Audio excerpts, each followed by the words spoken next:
जेठानी जी आप आइए ना, आइए। घर तो बड़ा अच्छा दिया इन्होंने तुम्हें। हाँ, वो जेठ जी बुरे वक्त पर काम आए ना, वरना जेठानी जी संजय ने तो मुझे घर से बाहर निकाल ही दिया था। तो जेठ जी को मुझ पर दया आई और उन्होंने। और तुमने क्या दिया उन्हें इसके बदले में? वो कभी किसी पर एहसान नहीं करते। वो जब किसी को कुछ देते हैं तो जरूर कुछ ना कुछ लेते हैं। तो क्या दिया तुमने उन्हें इसके बदले में? जेठानी जी, मैं अकेली औरत, मजबूर, लाचार, मरती क्या न करती। वो तो जेठ जी के पिए हैं ना, दुबे, वो मुझे मिल गए और उन्होंने मुझे कहा कि जेठ जी ने मेरे लिए घर का इंतजाम किया है, इसलिए मैं यहाँ चली आई।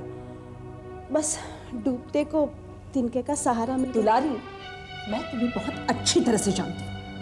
मुझे फिर से वो रामपुर वाले दिन नहीं गुजारने। तुम चली जाओ यहाँ। आप खुद उन्हें यहाँ आने से क्यों नहीं रोकती जेठानी जी? मैं कुछ नहीं कर सकती, मैं उन्हें यहाँ नहीं बुलाती, वो खुद अपनी मर्जी से यहाँ आते हैं और मेरी मजबूरी का फायदा उठाते हैं। वो जो चाहते हैं मुझे करना पड़ता है, मैं उन्हें नहीं रोक सकती। किसी भी चीज़ के लिए मैं उन्हें ना नहीं कह सकती। और अगर मैंने ऐसा किया भी तो उसी दिन मुंबई की सड़कों पर मैं भीख मांगती हुई आपको नजर आऊंगी। यकीन मानिए जेठानी जी, मैं कभी नहीं चाहूंगी कि मेरी वजह से आप लोगों को कोई तकलीफ पहुंचे। दया के शब्द हम पर जाया मत करो दुलारी। मैं चाहती हूँ कि तुम अपना मनहूस साया हमारे घर से मिटा दो बस। कैसे जेठानी जी? ये कैसे हो सकता है? आज तक मैंने भी बहुत सारे दुख झेले हैं और अभी तो मैं कानून के पंजों से निकलना चाहती हूँ। शुरू से तुम्हारी हरकतें ही ऐसी रही है दुलारी कि कदम कदम पर तुम उसकी सजा पाती रही। पहले पति गया, फिर जेल, और फिर तुम अपनी प्यारी बेटी को भी खो बैठी। लेकिन उसके बावजूद भी तुमने कोई सबक नहीं सीखा। अगर संभाल सकती हो अपने आप को तो संभालो और चली जाओ यहां से, वरना।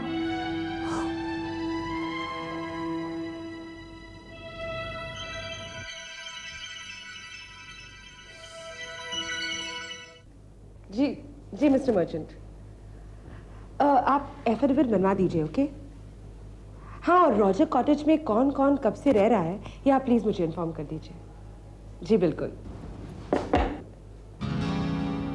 मिस्टर मर्चेंट, मैं आपसे बाद में बात करती हूँ, यहाँ कोई आया है। ओके, डोंट वरी, हो जाएगा। Bye bye. राधा, तुम कहो आज रास्ता कैसे भूल गई? बरखा, माना हमारे पहले जैसे रिश्ते तो नहीं है, लेकिन दुश्मनी भी तो नहीं है ना? नहीं तो फिर स्टे ऑर्डर क्यों भिजवाया? इतनी मुश्किल से मैंने धनराज से पीछा छुड़ाया था। तुम तो सब कुछ जानती हो बरखा। राधा, वो तुम्हारा बयान था, लेकिन मेरे क्लाइंट धनराज का बयान अलग ही था। क्लाइंट या कुछ और? मैं अच्छी तरह से जानती हूँ बरखा, तुम्हारे मन में उसके लिए क्या पनप रहा है। राधा, अगर मेरे दिल में ऐसा कुछ होता तो क्या मैं स्टे ऑर्डर लेती? मैं कह सकती थी धनराज को कि चले जाओ, राधा को छोड़ दो, लेकिन मैंने ऐसा नहीं किया। तुम इतना भी नहीं समझ सकती?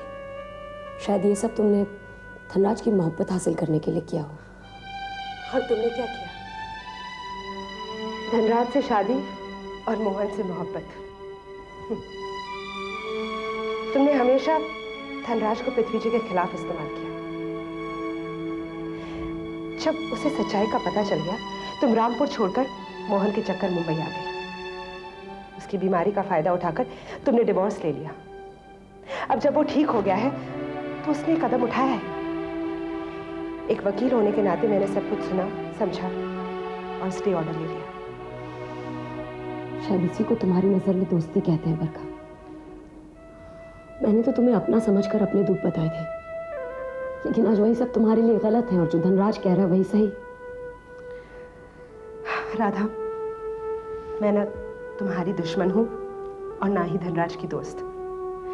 मेरे पेशे में जो क्लाइंट आता है मुझे उसका केस लेना ही पड़ता है। तुम और तुम्हारा पेशा। देखो, मैं इस बहस में नहीं पड़ना चाहती हूँ बरखा। मुझे सिर्फ जल्द से जल्द धनराज से तलाक चाहिए ताकि मैं मोहन के साथ शादी कर सकूं। और तुम अभी धनराज को जानती नहीं हो। उस आदमी का सिर्फ एक ही मकसद है, मुझसे और मोहन से बदला लेना। वो ना मुझसे प्यार करता है, ना ही उसके दिल में मेरे लिए कोई भी हमदर्दी है। राधा, ये सब बातें करने से कोई फायदा नहीं। तुम अपनी जगह सही हो और मैं अपनी जगह सही। और अब तो कोर्ट ही फैसला करेगा। बरखा, मैं तो इस गलतफहमी में आई थी कि शायद एक दोस्त दूसरे दोस्त की प्रॉब्लम समझे, लेकिन मैं भूल गई थी कि मैं तो यहाँ धनराज के लॉयर से मिलने आई हूँ। सॉरी। ठीक है, अब हम सीधा कोर्ट में ही मिलेंगे। Good bye.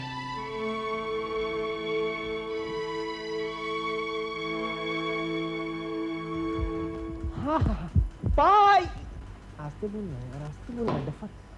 पायल, पायल कहाँ चली गई है? ए मोटी पायल, कहाँ हो तुम? मैं आ गया मेरी जान। धीरज स्टॉप इट प्लीज, मैं गिर जाऊंगी, मुझे चक्कर आता है। छोड़ो पहले वादा करो कि गुड न्यूज़ सुनने के बाद तुम मुझे पप्पी दोगी। आई यू मैन, मुझे नहीं पहले चाहिए। वादा करो। अच्छा किया तो मुझे छोड़ो। स्टूपिड पागल।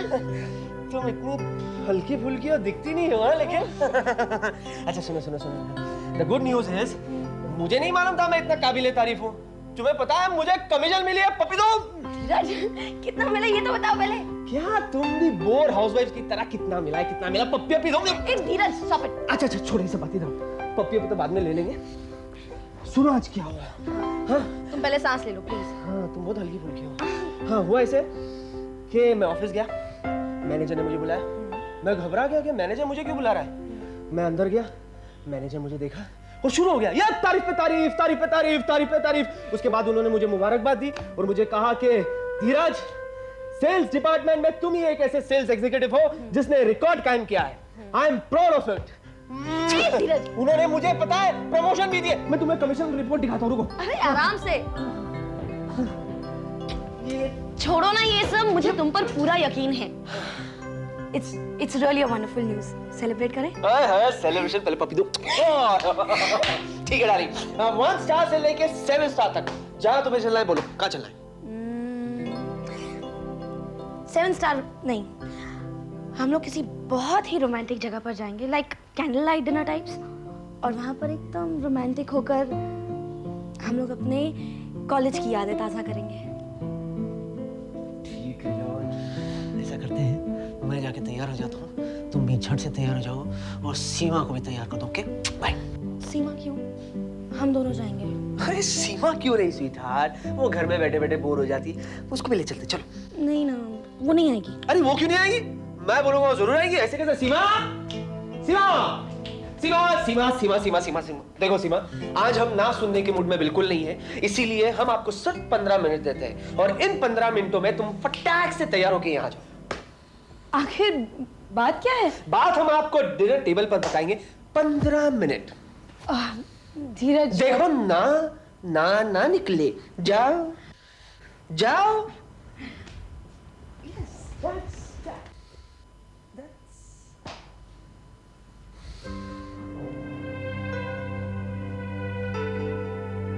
क्यों धीरज?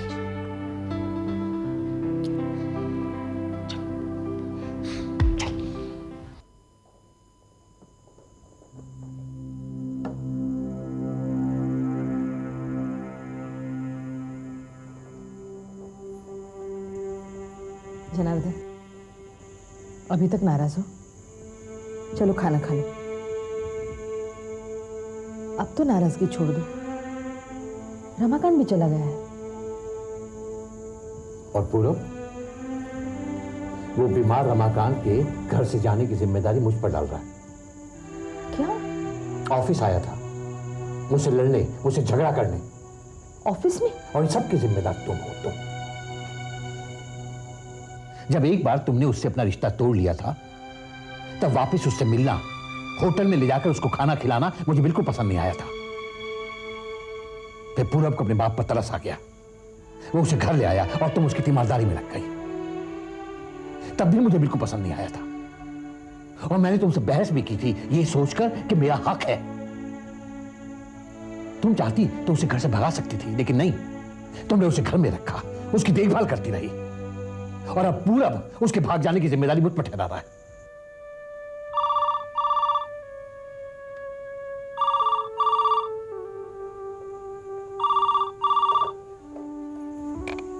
हेलो, मीता बोल रही हो? हाँ, आप कौन? मैं रामकली बोल रही हूँ। रमाकांत बहुत बीमार है। वो बहुत बुरी हालत में मेरे पास आया था, तो मैंने उसको अस्पताल में भर्ती करा दिया। दवा दारू के पैसे नहीं है मेरे पास, तुम आ जाओ। वो कौन से हॉस्पिटल में है? लोकेश अस्पताल में है, तुम जल्दी आओ। हाँ, मैं आती हूँ रामकली। जल्दी आ जाओ। हाँ, पैसे लेके आना। जितने भी पैसे का इंतजाम हो सकेगा करूंगी। फोन रखती हूँ। हाँ,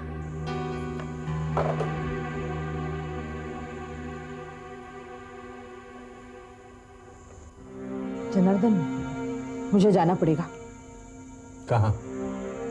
हॉस्पिटल। रमाकांत को हॉस्पिटल में एडमिट किया है।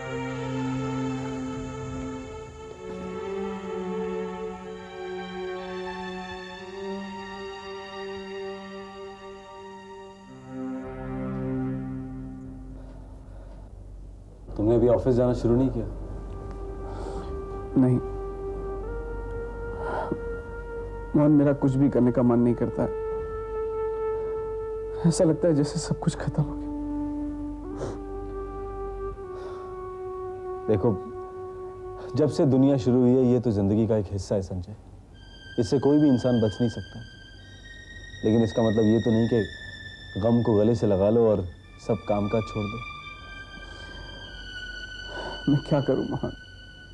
मैं पद्मा को एक पल के लिए भी नहीं भूल सकता। मैं जानता हूं संजय, पद्मा को भूलना इतना आसान नहीं है, लेकिन ये भी तो ठीक नहीं है कि तुम सबसे अलग थलग होकर बैठ जाओ। देखो, अगर तुम ऑफिस जाओगे तो तुम्हारा दिल बहलेगा, लोगों से मिलोगे। अब छोटी माँ को ही देख लो, शादी के रोज ही उनका जवान बेटा खिसक गया। उन्हें तो ऐसा शौक लगा कि,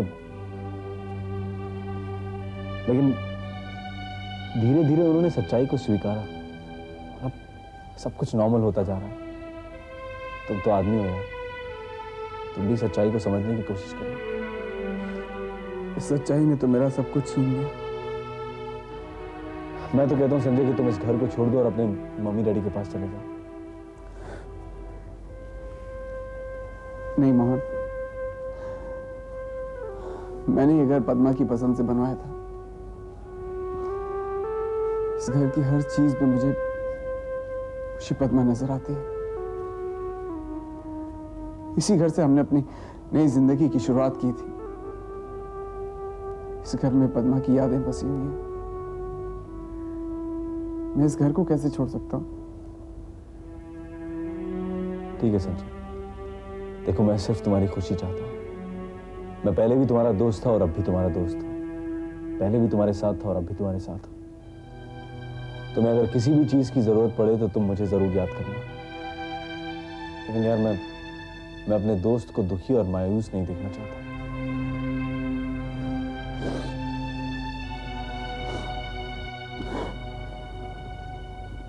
थैंक यू सो मच। मुझे मालूम है तुम मेरे सबसे अच्छे दोस्त हो। संभालो अपने आप को संजय। चलता हूं।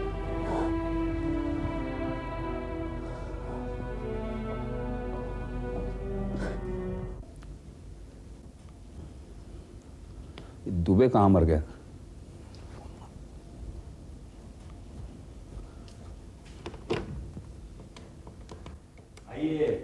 आइए पंडित जी। सर, पंडित जी आए हैं। आओ। नए एमपी साहब को पंडित का सलाम सलाम। और मुबारकबाद कबूल करें। रिहाई के लिए बहुत बहुत मुबारक। दुबे जी। जी सर। पंडित साहब आए, छूट के हमारे ड्रिंक्स का इंतजाम करो। बिल्कुल सर। आइए बैठिए।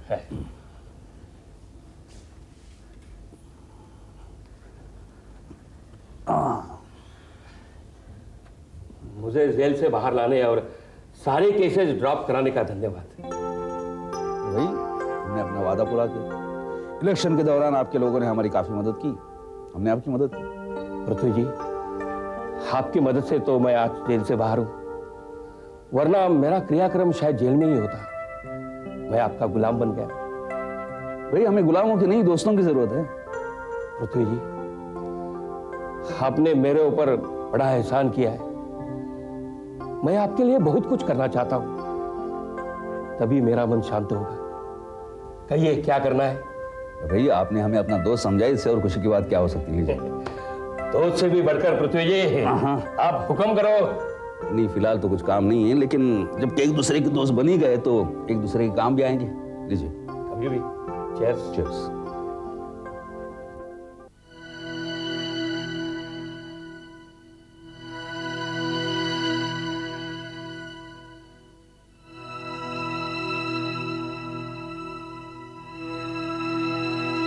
देखो, ये हालत कर डाली तुम लोगों ने। मेरे पास था तो ठीक था। अरे तुम फैमिली वाले लोगों से तो हम धंधे वाले अच्छे हैं। जब किसी को अपनाते हैं ना तो अपना सब कुछ लुटा देते हैं। लेकिन ये तुम्हारे पास कब आए? क्योंकि हमारे घर से तो ये कल रात को ही निकल गए थे। मेरे को क्या मालूम, मेरे पास तो दिन में आया था ना।